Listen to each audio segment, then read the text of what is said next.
Evet dostlar, Ziyaretçiler kanalındayız. Ziyaretçilerin video saatindeyiz. Birçoğunuzun sevdiği. Evet abi yeter artık.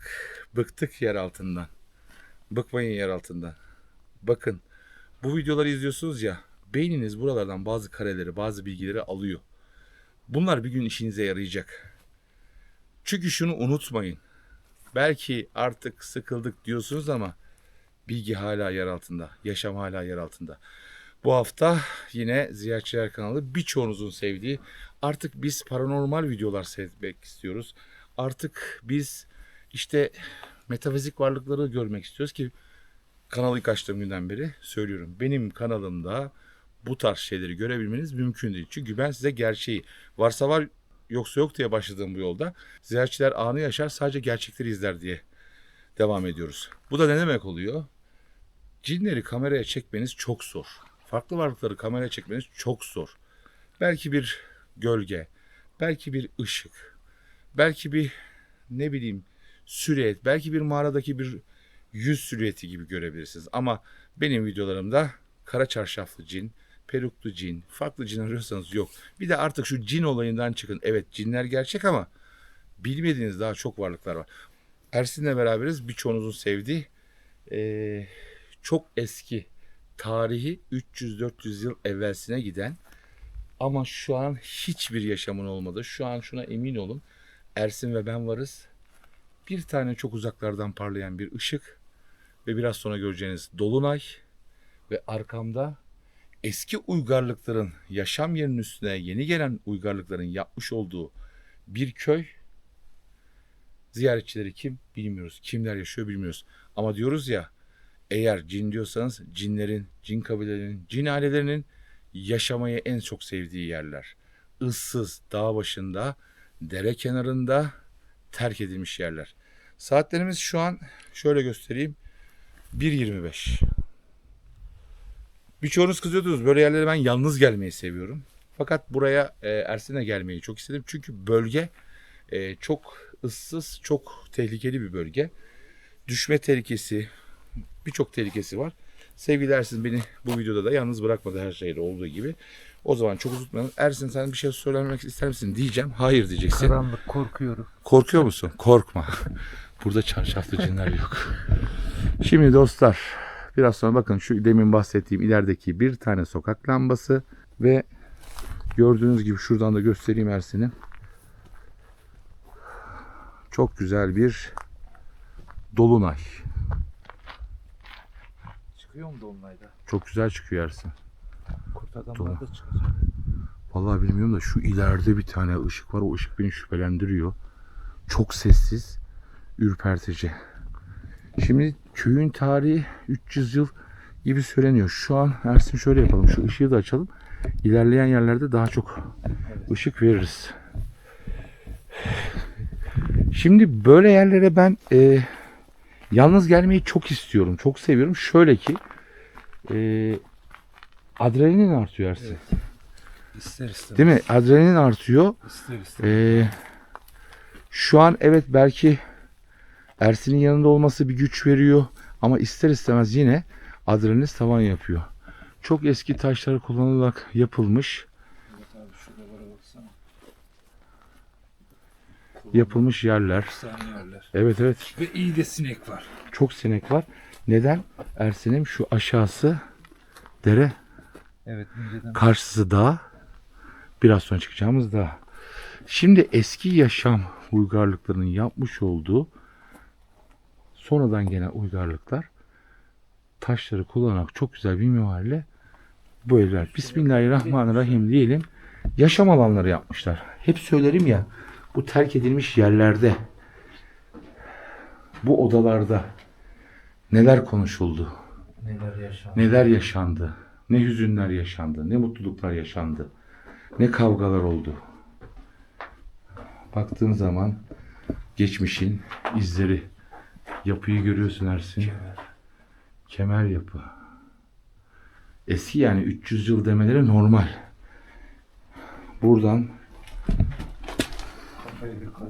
evet.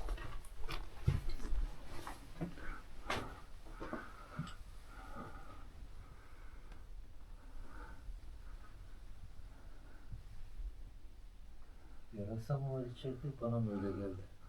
Yarasalar bu saatte avlanmaya çıkarlar diye düşünüyorum.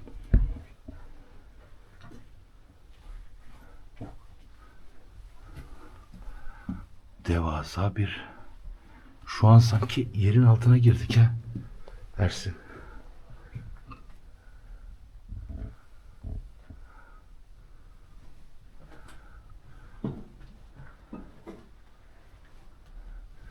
Bak.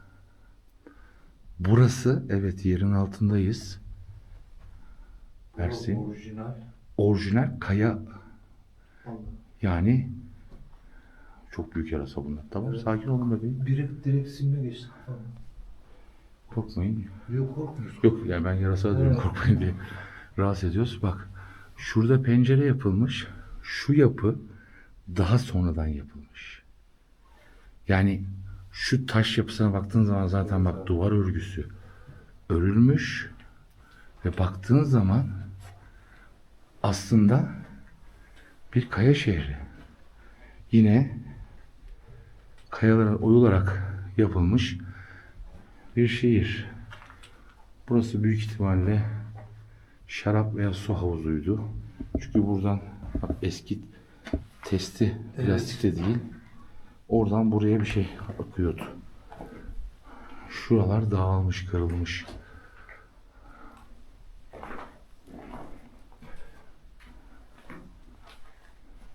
Muntazam bir yer abi. Bu ışık boğuyor ya kanka. Yok yarasayı Evet, göstermek evet. için gözüm. Onları şey yapacağız. Göstereceğiz. Bak bize. büyükler. Çok büyükler ve burası şu an ekranda ben farklı bir şey mi görüyorum Ersin? Şöyle baktığın zaman. Sol köşe. Tamam.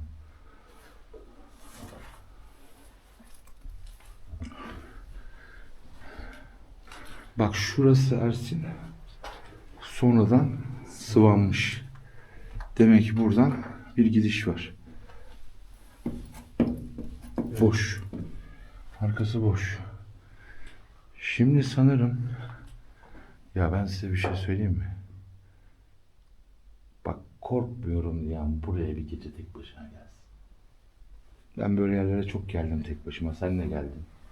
Sen de biliyorsun. Sen de çok tek ben başına sana gittin. şöyle söyleyeyim. Ben çok gördüm. Çok cesurum. Asarım, keserim.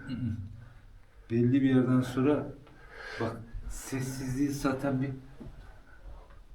belli bir yerden sonra o sessizlik insanı ürkütüyor zaten. Şimdi arkadaşlar şunu söyleyeceğim. Bakın bu videoda birçoğunuz bana kızıyorsunuz. Abi böyle yerlere yalnız gidin. Evet doğru söylüyorsunuz. Biraz sonra göreceksiniz. Biraz tırmanacağız. Kırsal bir bölge yani. Dağlık bir bölge. Burada yalnız başına olmak istemedim. Şu an tabii ki yanınızda birisinin olması bile size bir hani bir de güvendiğiniz bir insanın olması tabii ki biraz daha güç veriyor. Ama buralarda tabii yalnız dolaşmakta ayrı bir adrenalin. Şimdi Ersin oradan girdik. Evet. Bir evdi. Burası acaba yan evle mi birleşiyor? Şöyle bir bakıyoruz. Evet. Biz o zaman hiç böyle devam edelim Ersin. Oh. Tabii. Bak. Görüyor musun? Şimdi yine yan ev. Tabii. Çok dikkat et. Evet çok yumuşak. Yerlerde saman da var. Evet. Yukarısı Ha. tavan. Bu videoda biraz sessiz çekeceğim. Benden için. Tabii bazen çok konuşuyorum diye kızanlar oluyor ama arkadaşlar bilgiyi vermezsek olmaz. Bak. Yan ev. Yine burası yapılmış. Acaba o evi yapanlar mı burayı oydular? Yoksa burası yüzlerce yıl evvel yapılmış. Önüne evlerini mi yaptılar? Bak burası da büyük ihtimalle yan tarafla birleşiyor Ersin. Duvar örmüşler. Şöyle girdiğimiz zaman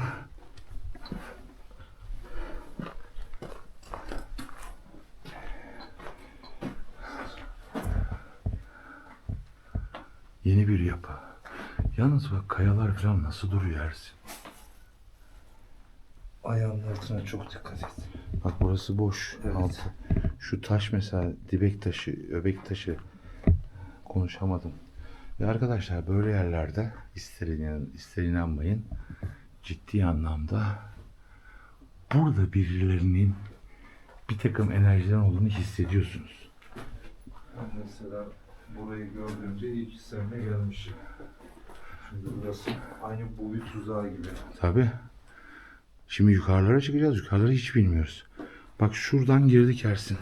Evet abi. Şu karşıdaki evden girdik. Yan ev, yan ev, yan ev derken böyle şurada bir ocak mıydı acaba?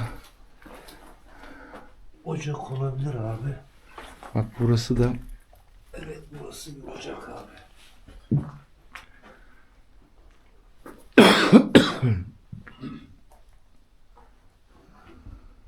Yalnız çok değişik bir ses var.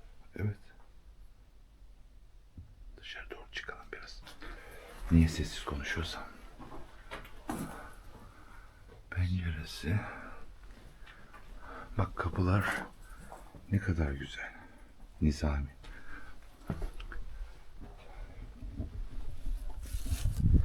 Tabi bölgede doğal hayvanların yaşaması da normal. Bak şuradan girdik. Oradan böyle gittik. Şu evin içine de bakalım. Bak burada yine aynı bir oda. Büyük ihtimalle sularını sakladığı veya Tahıl ambarı gibi. tahıl ambarı ama genelde sularını da burada su sarnıcı tarzında kullanıyorlar. Şu çok hoşuma gidiyor. Şu mühendisliği nasıl yaptın? Aralarında sıva yok. Bu kadar büyük kayalar bak görüyor musun? Aralarında hiçbir şey yok. Nasıl böyle duruyor? Çiviler eski diyor. Evet çok eski de. Ermeni çivisi diyorlar. Köy çok eski. Evet. Şöyle geçelim. Kafalara dikkat. Şimdi Ersin'im şuradan ya şuradan yukarılara doğru gitmeye başlayalım istersen.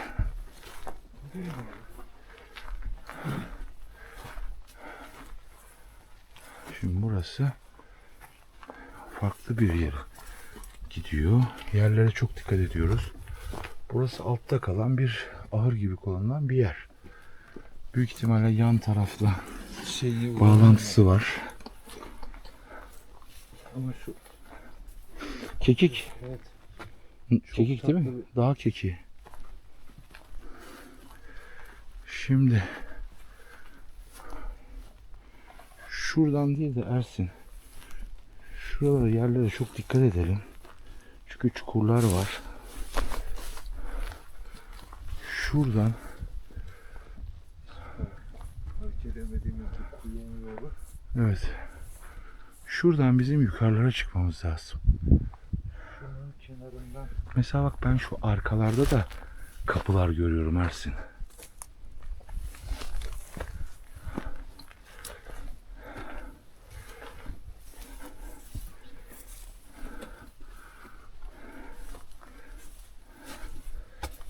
Sen feneri yakarsın arkadan. Yere tut.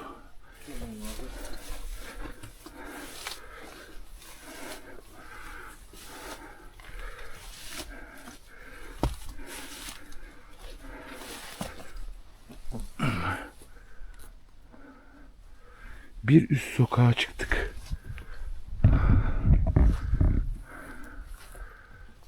katman katman değil mi abi? Evet.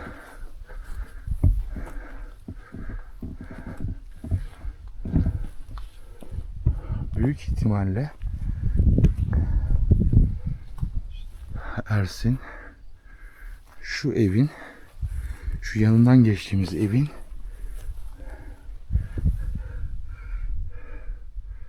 içerisi Yerde çektim. evet altı. Tek gelmediğini Evet, duymaya evet. çok sevindim. Ben de çok sevindim. Ürperiyorsun. Ben Böyle yerlerde yalnız dolaşırken hep bir şeylerin beni izlediğini fark ediyorum.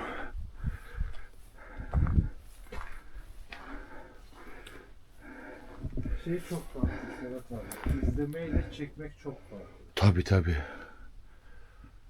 Şu an hani ilk defa bir yere giriyorsun. Her evin aslında bak farklı farklı birbirinden bağlantısı olan selamünaleyküm mimarisi var. Bu mesela yarasa değil, şu karşıda küçük serçe. Garip. Koklu bir yuvası var demek ki. Burası yine büyük ihtimalle sıvı bir şeyleri yapıyor, topluyorlardı. Oradan da buraya akıtıyorlardı. Yani buraları büyük ihtimalle su sarnıcı olarak kullanıyorlardı. Bak.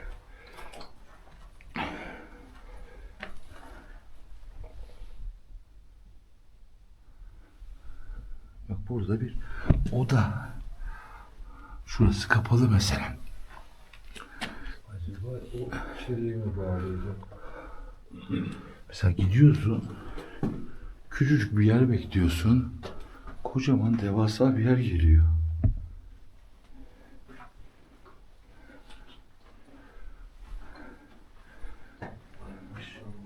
Görüyor musun?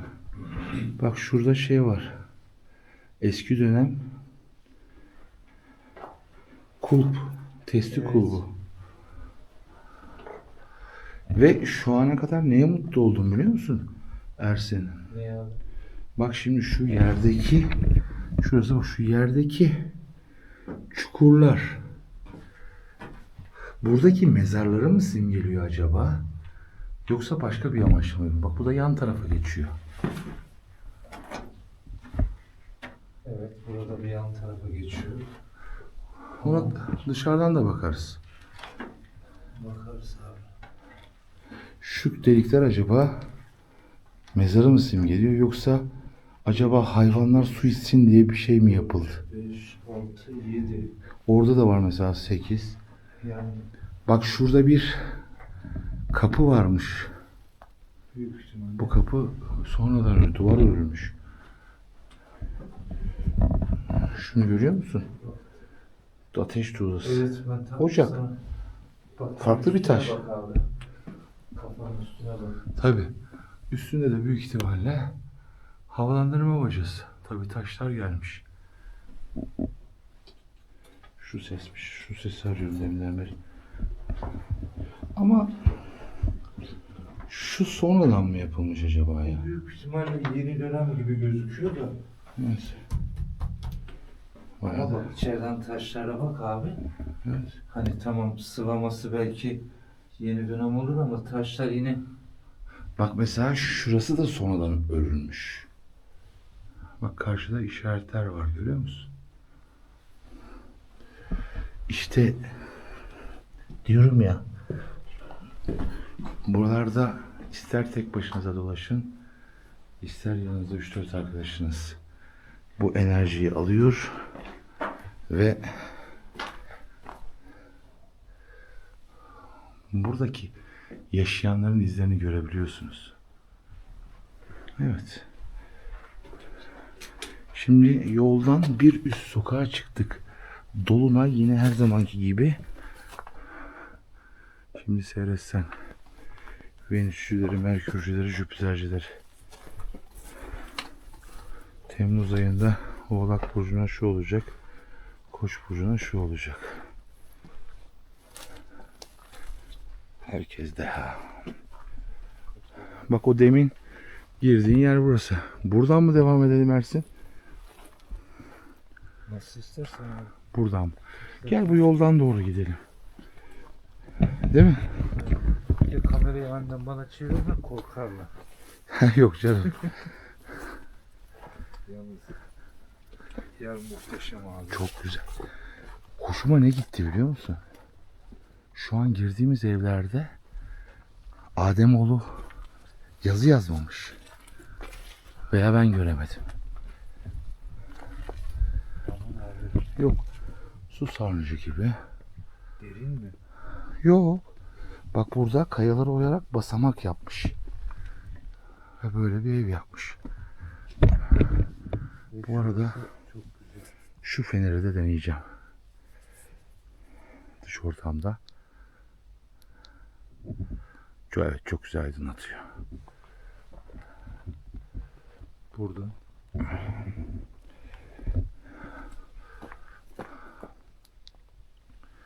Evet. Ama işte o elinde fenerle gezerken dikkat et. Dengene. Yok, bu ışık şimdi yetiyor bize de. İkinci elin dolu olduğu zaman. Şurası bakalım. Şöyle bir selamünaleyküm diyelim, bir girelim. Evet, Ademoğlu buraya gelmiş. Böyle duvarlara binlerce yıl evvelsine tarihlerini atmışlar. Biz buradaydık demişler. Tarihe geçtiklerine inanmışlar. Şurası çok değişik. Evet. Yani Değişik bir mantık. şimdi şarap malam. Şöyle bir bakayım ya. Ocak gibi orası. Evet. Ama zemin dolmuş galiba abi. Biraz daha derin olabilir. Evet. Burası tek odalı bir yer. Fakat tek odalı ama mesela merdiven yapmışlar.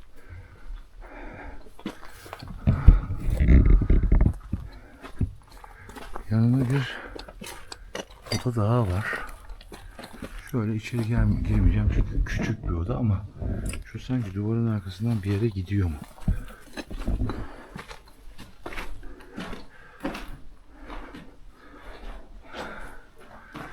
Hay dilime. Ne güzel gelmemişler, yazmamışlar dedim. Nazarımız değil. Firris yapmışlar anasını satayım. Bildiğin firris yapmışlar. Tamam, korkma bir tane. Bunlar yarasa değil arkadaşlar. Bunlar serçe, bakın. Tamam, korkma, çıktık. Çıktık, korkma tabi. Evine ansızın gelince ürperdi. Bak, çıktı garibim.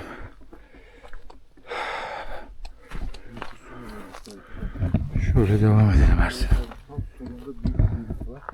Evet, bu aşağıya. Bu büyük ihtimalle Ersin bayağı yüksek. Oo, burası bayağı yüksek. Demek ki bunun altına demin girdiğimiz yer burası olabilir mi? Bak biz demin, evet, şu evlerin altına girdik. Doğru. Girdiğimiz yer.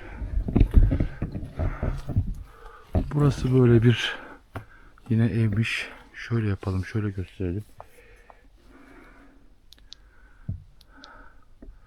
Şöyle baktığınız zaman yıkılmış.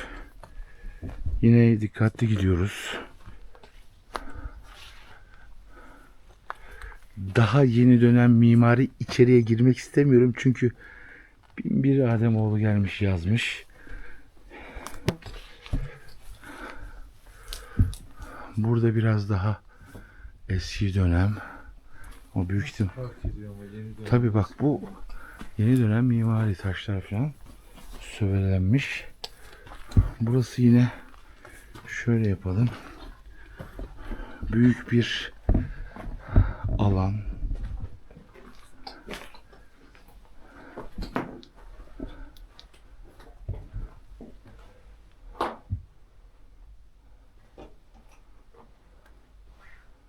Şu arada duvar varmış, yıkılmış. Şu daha iyi böyle. Evet. Yukarılara doğru çıkalım Ersin. Şaka makayla saat gece 2 yaptık. Yalnız Ersin, köpek yok, kedi yok. Sadece kuşlar var. Bu da pek yeni dönem değil abi. Bu da eski, evet.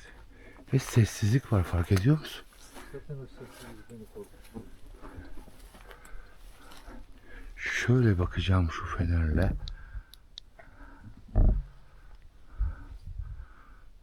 Güzel gösteriyor. Evet. Şuradan devam edelim.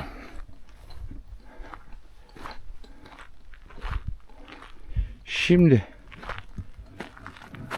Bunlar sığır kuyruğu. Lotus değil. Ortaları boy vermemiş. Boy vermemiş. Bunlar bakın sığır kuyruğu. Bazı yerlerde, mezarlıklarda kendi kendine çıkan lotus şekli. Şurada bir yol var Ersin. Şu yola doğru gidelim.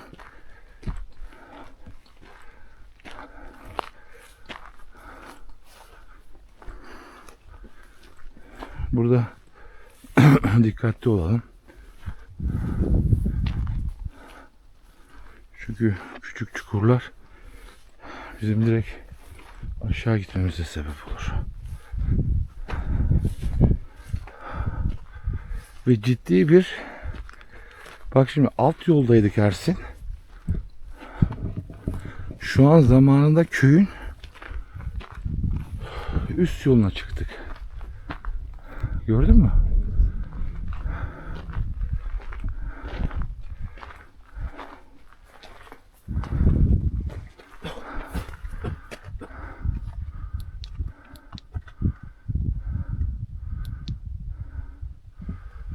Evet.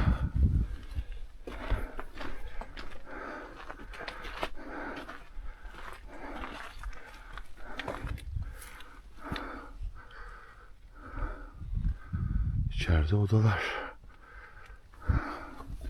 Taş yapılar.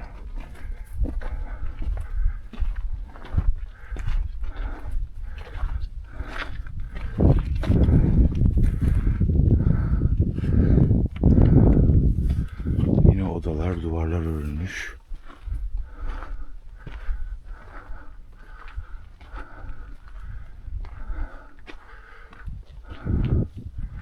Yavaş yavaş şuradan gidelim. Yavaş yavaş sanki zirveye çıkıyoruz Ersin. Büyük ihtimalle biz böyle derken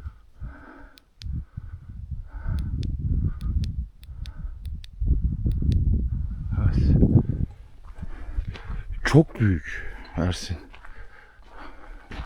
Bak altlarda çökmüş.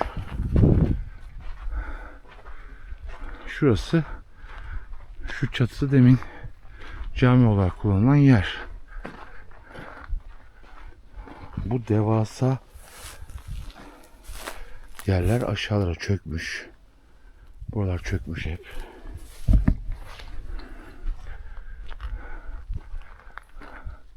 Şurada bir yapı. Çakallar oluyor. Ne yapalım? Şöyle dönüp şu yukarıya çıkıp şöyle gidelim mi?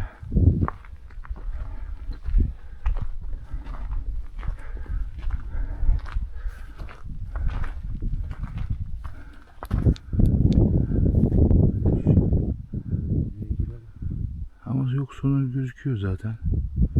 Girelim mi? Hadi girelim, seni mi kıracağız? Bismillahirrahmanirrahim. Selamünaleyküm.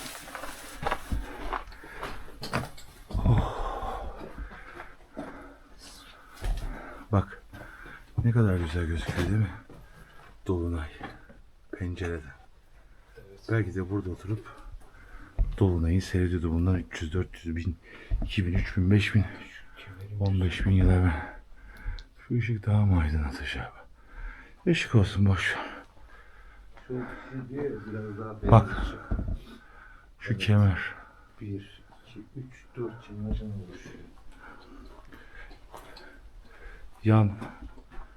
Ama burada bayağı bir tavan çökmüş. Dikkatli olmak lazım Ersin. Şurası yan tarafla birleşiyor. Burası örülmüş. Burada tavan çökme yaşamış.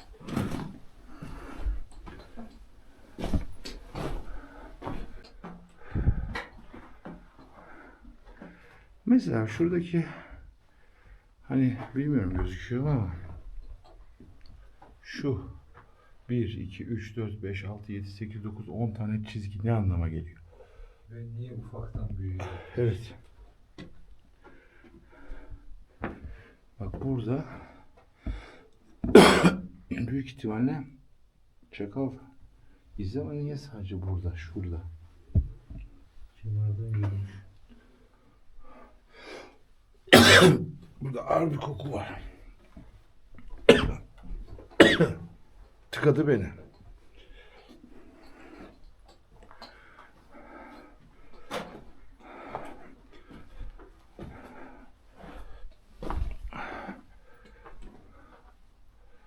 Koca koca evler. Şu taşlar nasıl duruyor?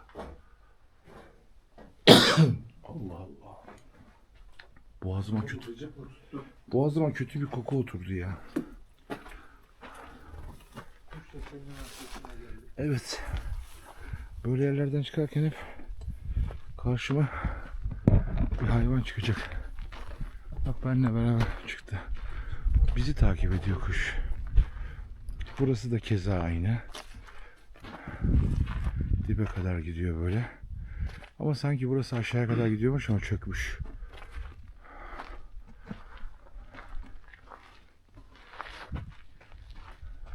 Oo, kayalar nasılmış abi öyle? Tabii baksana. Devasa kayalar Ersin. O zaman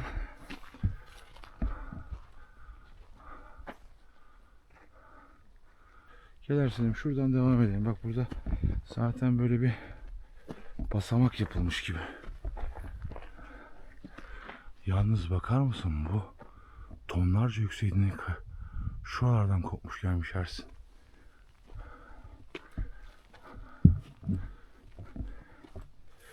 Arkadaşlar o kadar sessiz ki.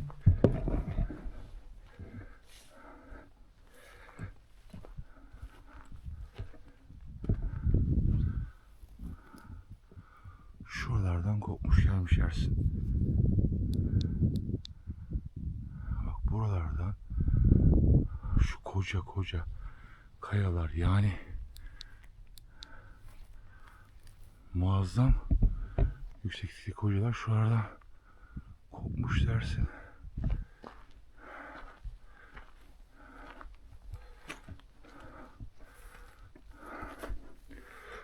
Bak şurası ilginç olabilir işte.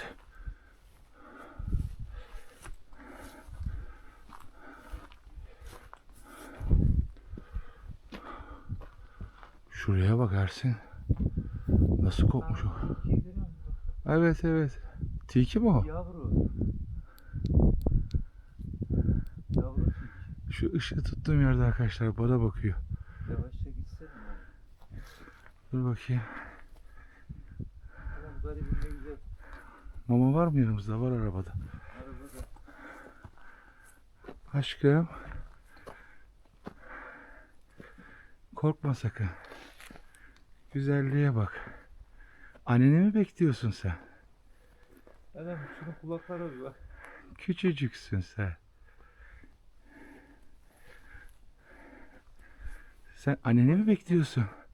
He? Korkma. Biz sana asla zarar vermeyiz. Güzelliğe bak.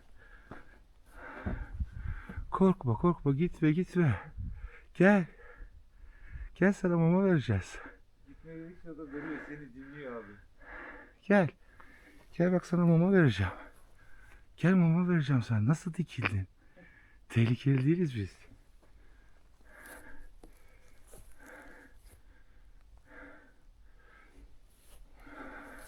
Gel. Gel bir tanem gel. Gel bak gel. Mama vereceğim sana. Gel mama vereceğim. Anne nerede? He? Kardeşlerin nerede? Korkma. Sana biraz sonra mama vereceğim. Gel. Gel buraya bak. Korkma. Heh, gel. Gel evet gel. Evet. Bak arkadaş olduk sen. Kaçma. Bak arkadaş olduk seninle.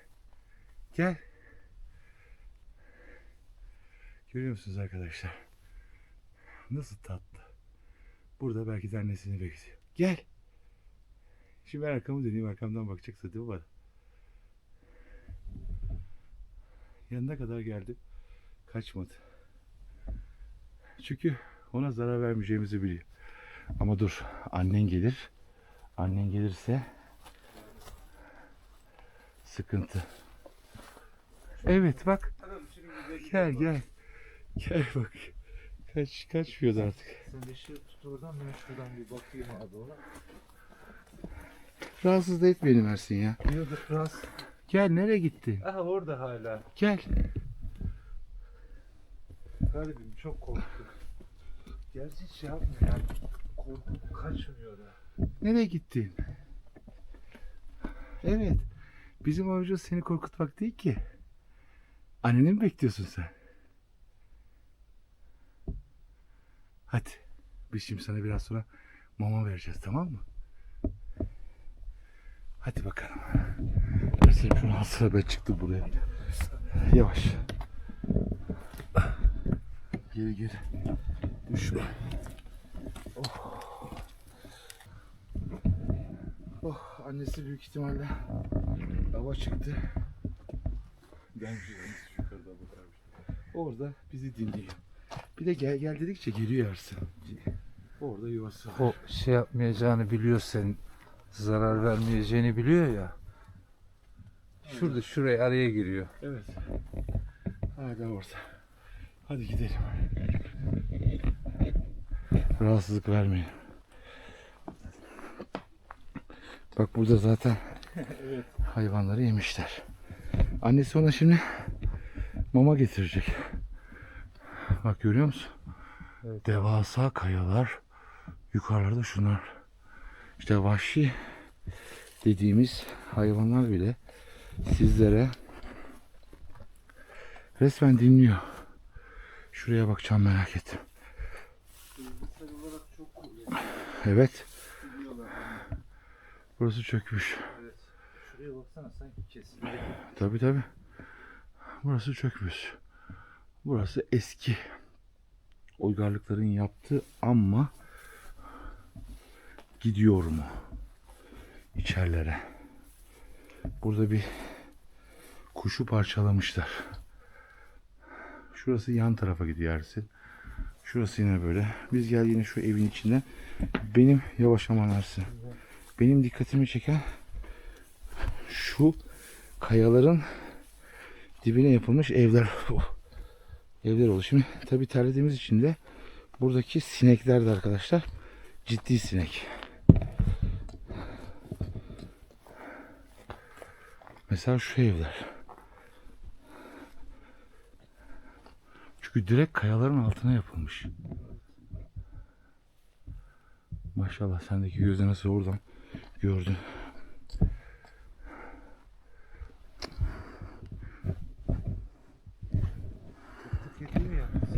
Evet benim dostlar.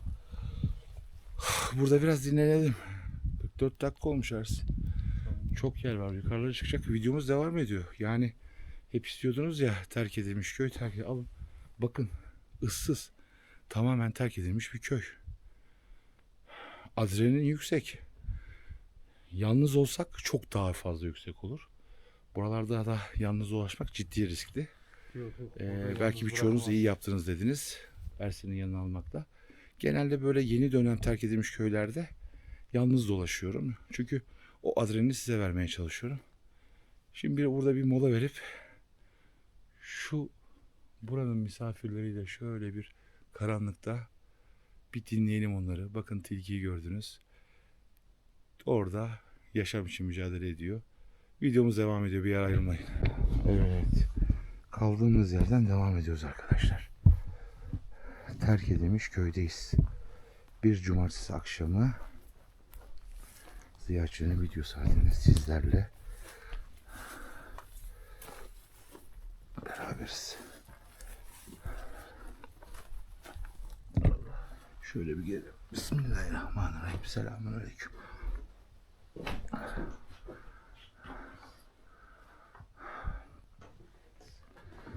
Bazen şey diyorlar,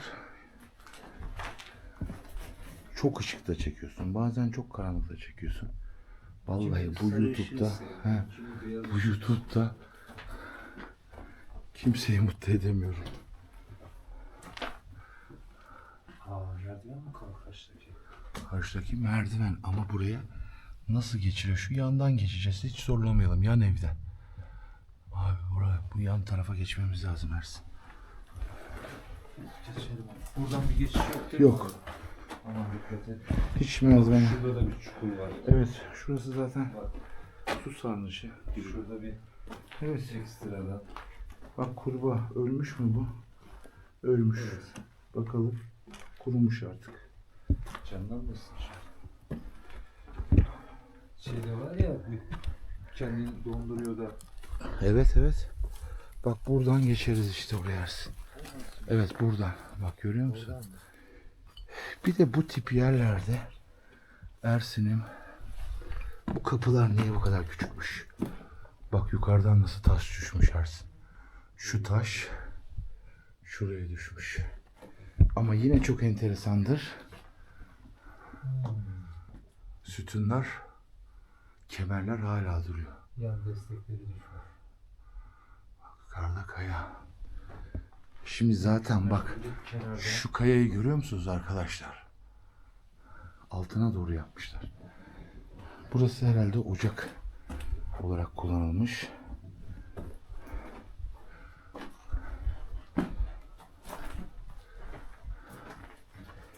Buradan oraya bir geçiş yapmış. Evet. Bir kuş parçalanmış, belli yenmiş burada. Şurası demin baktığımız yer.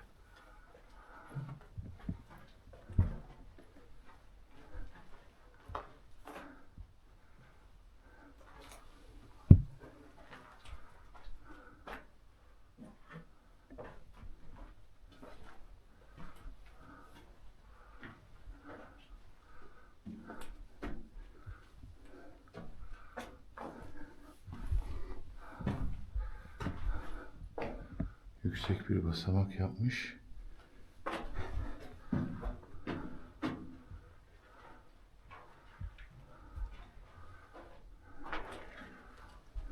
Peki bu duvarı niye ördün? Bak yan tarafta çok farklı. Peki yan tarafa nasıl geçmiş? Şurada bir kapı var. Yine yüksek bir yer Ersin. Şurayı da merak ettim ben ya. Bak. Basamaklar yapmış buraya. Yok. Şu yanda bir kapı var. Burası nereye açılıyor Ersin? Farklı bir.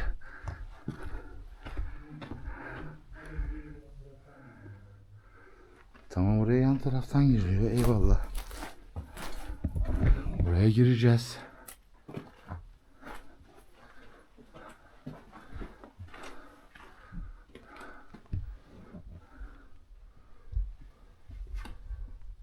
Burası da farklı bir yer.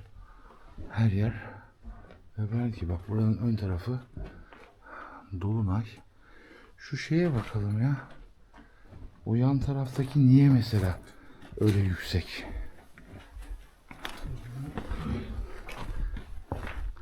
Şu geldiğimiz kapıdan çıkacağız. Şu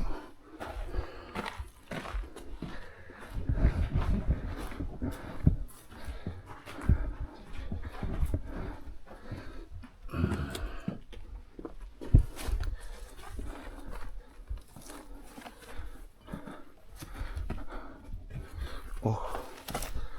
Allah Allah. Şu kapı o kapı değil. Bu yan taraf. Bunun bir yanında bir kapı daha olması lazım Ersin. Ha şurası Ersin. Şuradan. Demin. Ha gelmiş buraya bak. Geldi mi buraya kadar? Köpek sesi.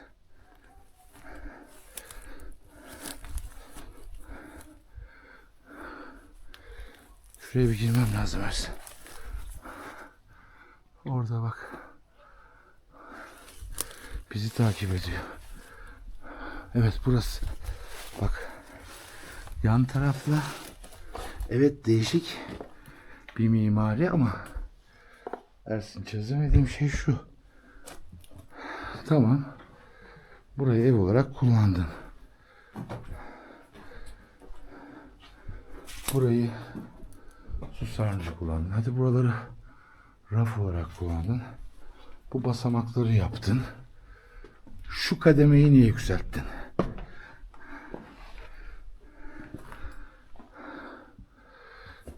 Demin şuradan gördüm yer. Ve bir yanına da geçiş var. Evet.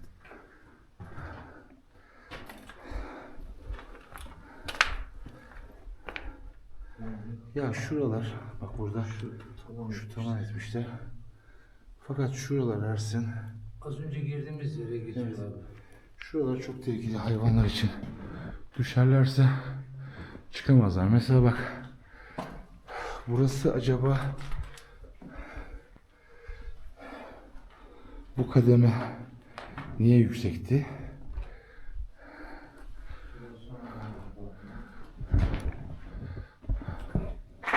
Şu taşlar. Şunları niye yaptın? Şunlar mesela neydi? Şunlar mesela ne? 1, 2, 3, şu 6, 7 tane. Bak şu da hayalet gibi gözüküyor. Orada da var. Burası acaba neydi? Tamam şurada bir şeyi mi sıkıyordun, öğütüyordun? Buraya dolduruyordun. Çünkü şuradan bir Evet, orada delik var. Enteresan. Bak karşıda da Ersin, bilmiyorum görüyor musun ama bak şöyle çizgi var. Bunun arkası vardır ya. Vallahi de billahi de vardır. Ben buralarda boyut kapılarının olduğuna inanıyorum. buralar şey koyma yerleri abi. Ne? O ışığı tutma. Pardon. Yok pardon yapma. Bak şimdi şu küp kırıklarını görüyorsun. Evet. Bunlar büyük ihtimalle. Bak şuna hep küp kırıklıkları. Evet. Dolu yerler. Yeni dönem değil bunlar. Eski dönem evet. Evet.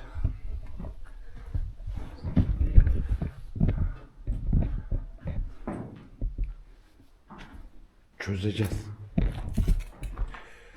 Şimdi paranormal dünya diyenler. Bakın paranormal dünyanın kralı burada. Madem o kadar çok paranormal dünyayı seviyorsunuz, araştırıyorsunuz. Peki hala niye?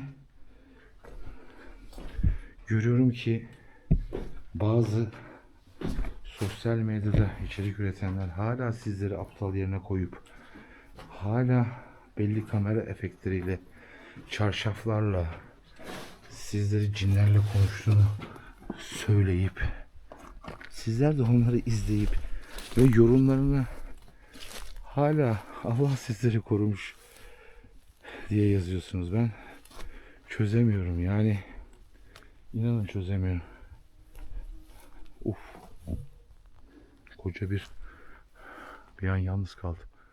Ersin içeride misin? Biliyorum abi. Tamam. Kanka. Gerçi düşsen ses verirsin. Şöyle devam edelim Ersin. Uzun bir video olacak. Ne kadar uzun olursa olsun Part 2 yapmayı sevmiyorum. Yani bir kitabı okuduk mu bir daha ne haftaya da bir daha çok büyük. Yani şunu biliyorum ki burası gez bitmez. Gez bitmez. Gez bitmez. Çok büyük. Çok uzaklardan bir köpek uluma sesi geldi. Sonra durdu. Şuralar zaten eski yaşam yerleri. Bak yukarılarda da odalar var. Tabii kayalar kopmuş. Aşağılarlar yuvarlanmış. Ondan sonra gelen uygarlıklar taşlardan bu evleri yapmışlar. Şunun içine girmeye değer mi acaba? Değmez. Şuna bir bakalım. Oh, yorulduk be.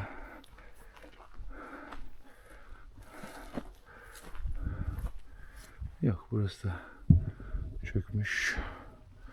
Şöyle şuraya doğru yürüyelim Ersin'im.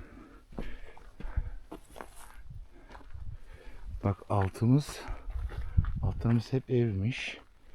Çünkü bak büyük çukurlar, çökmeler.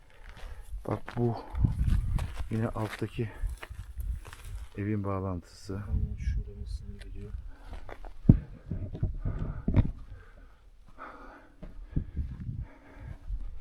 Şimdi 300-400 yıldan uzaklaşıp 3000-4000 yıllara, belki de daha fazlasına geliyoruz. Şuralar yapılmış.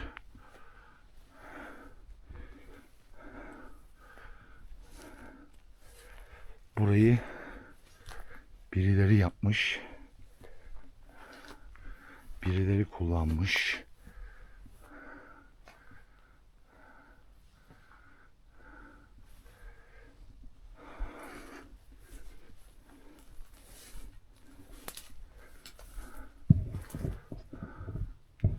Daha sonraki uygarlıklarda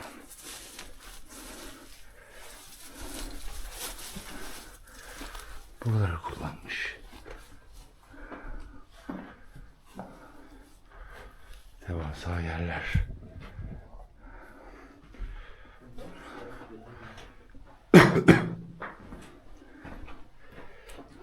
Altları da var.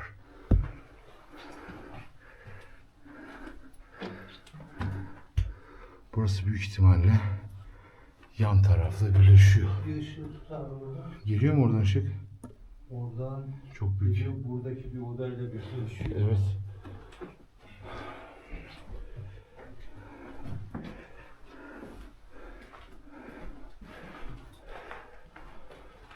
Şurayla birleşiyor. Şurada birleşiyor.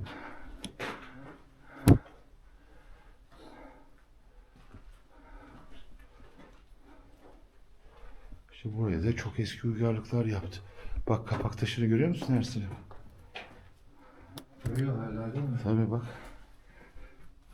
Ortasında yuvarlak kapak taşı. Orayı kapatan bir taş. Ve arkasında bir tane çok büyük bir kapak taşı var. Açılmamış Ersin. Şöyle mi? Şuradan bir bakabilir misin sen? Biraz daha küçük boyutlardasın. Buradan mı? Bak tam karşında. Görüyor musun? Çok güzel kilitlemiş. Versene silahları. Ben de o sırada donumu güzel çekeyim. Şöyle. Donum yine düşüyor. Şurada. Ama arkadaki daha büyük. Kütlesel olarak. Duyacak mı oradan? Buradan girebildiğim kadar girelim. Evet şuradaki. Arkasında ne var bir görebilir miyiz? Çünkü o kapak taşı orayı kapatmış. Arkasına gitmem. Soldan mı gidebilirsin, direkt mi gidebilirsin? Bir saniye.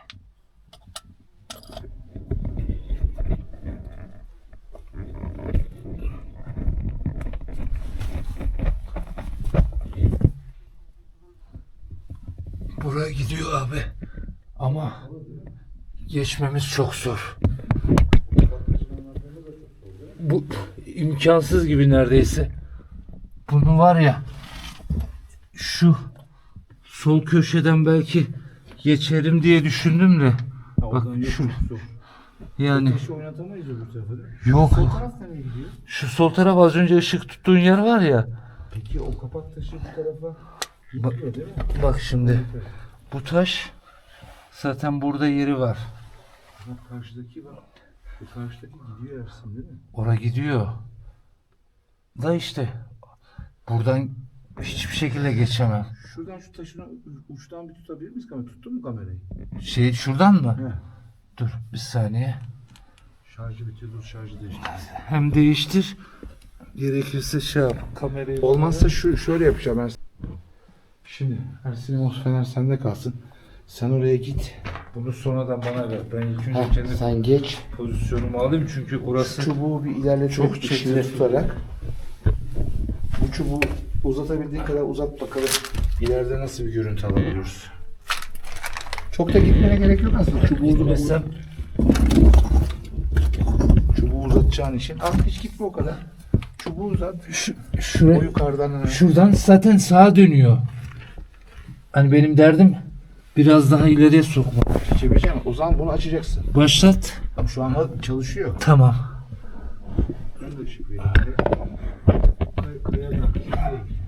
O çubuğu uzatabilirsin. Yavaş. İşte dedim ki ilk önce ben bir geçeyim, ondan sonra ver bana.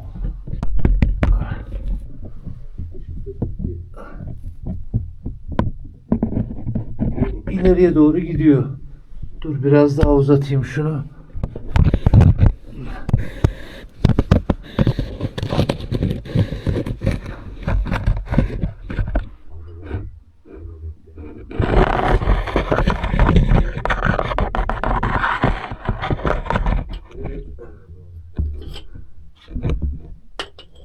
Şöyle ileriye doğru gidiyor abi burası. Evet. Sağa doğru gidiyor. Bak. Bir tane de burada sola doğru gidiş var. Yok, şimdi şu tarafı da göstermek için. Bir tane de şöyle gidiyor bak. Şu tarafa. Ama o acaba o taşın oraya Yok. yatağı değil mi? Aynen taşın yatağı abi. Kavisli bir şey yapmış. O taşı hiçbir şekilde oynatamayız. İmkansız abi.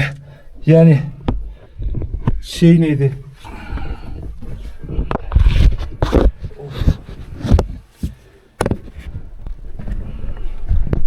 Arkadan çek.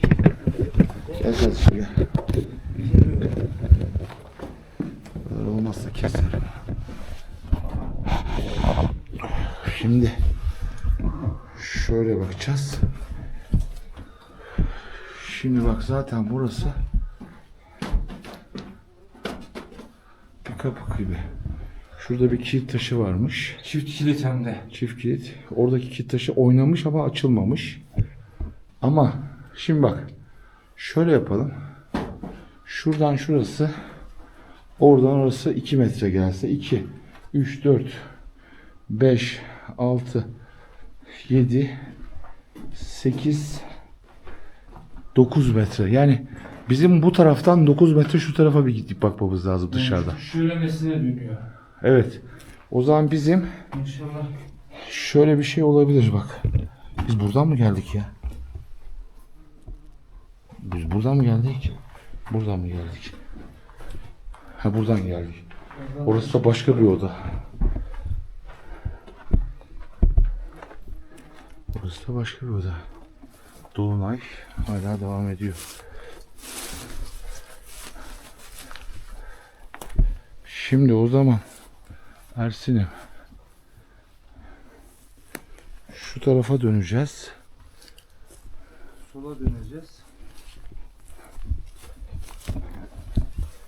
Evet arkadaşlar, terk edilmiş köyde dolaşırken birdenbire binlerce yıl evvelsine gittik. Şurası olduğuna göre şuradan bir şey bulmamız lazım.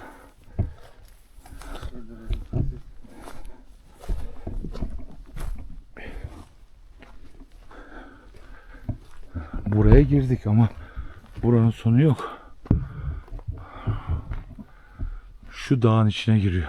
Büyük bir ihtimalle kavisli döndüğüne göre buralarda bir yere giriyor olması lazım. Ersin, Buyur abi. biz buraya gündüz gelelim. Gündüz gelip şuralara bir kere bak. Mesela şu an bence güzel bir yere değindik. İlk defa böyle bu kadar yeraltı şehrinde açılmamış bir Yani. kapak gördük. Ve iki kapak peş peşe, iki kilit kapağını ilk defa gördüm. Şuralara dikkat et. Dostlar, yavaş. Ersin'im. Şimdi şöyle yapalım, biraz kısalım. Çok şık var. Senin de gözün alıyor. Ersin'im sen tutar mısın? Benim de kolum yoruldu. Şöyle de biraz açalım. Terk edilmiş köy. Arkaya dikkat et Ersin'im. Tamam ben. Çok uzaklaşma. Arkam boşluk çünkü. Terk edilmiş köy. Dolunay. Muhteşem. Saatlerimiz kaç oldu bu arada? Çok merak ediyorum. 2,5 falan olmuştur herhalde. Bakayım saatime bir saniye. Saatime bakayım bir saniye. Evet. 2:40. Gördün mü? Görmüştür illa. Aynen. 2:40. Şimdi hatta 2:41. Çok sessiz. Dolunay yüzüme karşı vuruyor. Terk edilmiş köy. 300 yıl evvel terk edildiği söyleniyor. Bir dönem uygarlıklar gelmiş. Buraları yapmış. Dolaşırken gördüğünüz yeni yapılar, eski uygarlıkların yapıları. Ama şurada bir şey bulduk. Bizim bence bir gün Ersin buraya gündüz gelip şuraları Sağlam bir şurada şekilde. içerilerden girip şu dağların arasına girmemiz lazım. Yani Arkadaşlar bakın terk edilmiş köy diye geldik ya. Nereye gittik? Yine Evet. yer altına. Yer altından çağırıyorlar bize. Neyse. Birçoğunuz diyeceksiniz ki kafayı yediniz. Evim yerin altı arayış okumadınız. Okumayanlarınız var. Şu an görüyorum canlı chat'tesiniz. Canlı chat'te olup da okumayanları görüyorum. Kahve 250-300 lira verilen bu ülkede bir kitap neden okunmaz? Bu da beni çok üzüyor. Evim yerin altı arayışı okuyun. Daha sonra evim yerin altı sona doğru. Şu an Trendyol'da alabilirsiniz. Ziyaretçiler Tasarım Trendyol sayfasına gidin alın. Ziyaretçiler Tasarım sayfasını takip edin. Ziyaretçiler Instagram 34 adresini takip edin. Takip edin. Sizlerin takipleriyle, sizlerin yorumlarıyla, sizlerin doğru eleştirileriyle biz her geçen gün daha iyi videolar yapmaya devam edeceğiz. Bakın saatlerimiz gece 2:40. Diyeceksiniz ki deli misiniz? Hayır. Biz araştırmayı seviyoruz. Ersin'e diyorum ki gidelim mi? Gidelim abi diyor. Hep söylerim. Body önemlidir. Su altında, dağda, ormanda. Sırtınızı güvenebileceğiniz. Evet buraya yalnız gelseydim belki buraları göremeyecektim. Birçoğunuz yalnız gitme diyordunuz. Belki de doğru söylediniz. Yanınızda bir kişinin olması böyle yerlerde tek başına olmanızdan çok daha iyidir. Belki adrenalini size çok yaşatamıyorum. Ama bence güzel bir videoydu. Uzun bir videoydu. Bir cumartesi akşamında bu kadar uzun saatlerinizi, değerli vaktinizi bana ayırdığınız, Ersin'e ayırdığınız için teşekkür ediyorum. Ziyaretçiler varsa var yoksa yok diye çıktığı bu yolda sadece ağlayan yaşar gerçekleri izletir sloganıyla devam edeceğiz. Desteklerinizi bekliyoruz. Canlı chatlerde süper teşekkürleriniz, süper stickerlarınız için teşekkür ederim. Katıl ailesine katılanlara teşekkür ederim.